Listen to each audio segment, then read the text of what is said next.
With ships and missiles, China is ready to challenge US Navy in Pacific. Dalian, China. In April, on the 69th anniversary of the founding of China's Navy, the country's first domestically built aircraft carrier stirred from its berth in the port city of Dalian on the Bohai Sea, tethered to tugboats for a test of its seaworthiness. China's first homegrown aircraft carrier just moved a bit, and the United States, Japan, and India squirmed, a military news website crowed, referring to the three nations China views as its main rivals. Not long ago, such boasts would have been dismissed as the bravado of a second-string military. No longer. A modernization program focused on naval and missile forces has shifted the balance of power in the Pacific in ways the United States and its allies are only beginning to digest. While China lags in projecting firepower on a global scale, it can now challenge American military supremacy in the places that matter most to it, the waters around Taiwan and in the disputed South China Sea. That means a growing section of the Pacific Ocean where the United States has operated unchallenged since the naval battles of World War II is once again contested territory, with Chinese warships and aircraft regularly bumping up against those of the United States and its allies. To prevail in these waters, according to officials and analysts who scrutinize Chinese military developments, China does not need a military that can defeat the United States outright but merely one that can make intervention in the region too costly for Washington to contemplate. Many analysts say Beijing has already achieved that goal. To do so, it has developed anti-access capabilities that use radar, satellites, and missiles to neutralize the decisive edge that America's powerful aircraft carrier strike groups have enjoyed.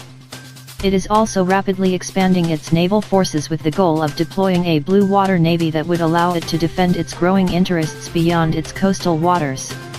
China is now capable of controlling the South China Sea in all scenarios short of war with the United States, the new commander of the United States Indo-Pacific Command, Admiral Philip S. Davidson, acknowledged in written remarks submitted during his Senate confirmation process in March.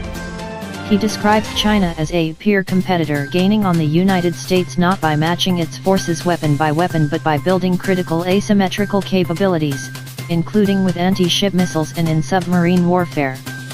There is no guarantee that the United States would win a future conflict with China, he concluded. Last year, the Chinese Navy became the world's largest, with more warships and submarines than the United States, and it continues to build new ships at a stunning rate.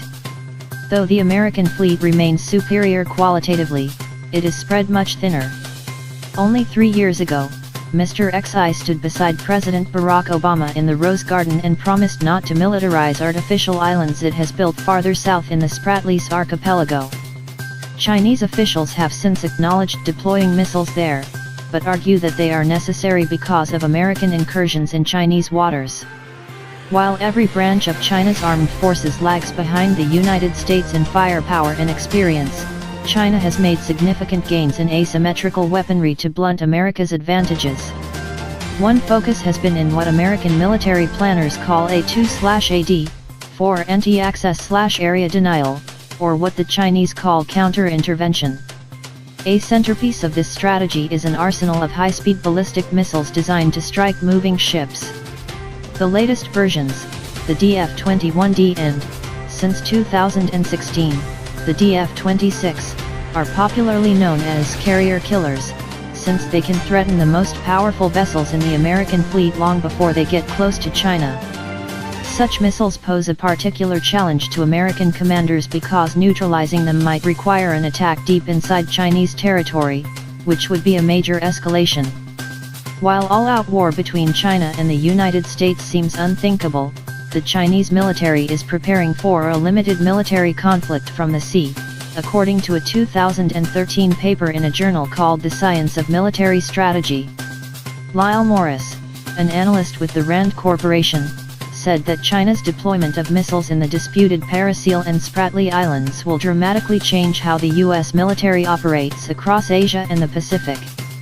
The best American response, he added, would be to find new and innovative methods of deploying ships outside their range.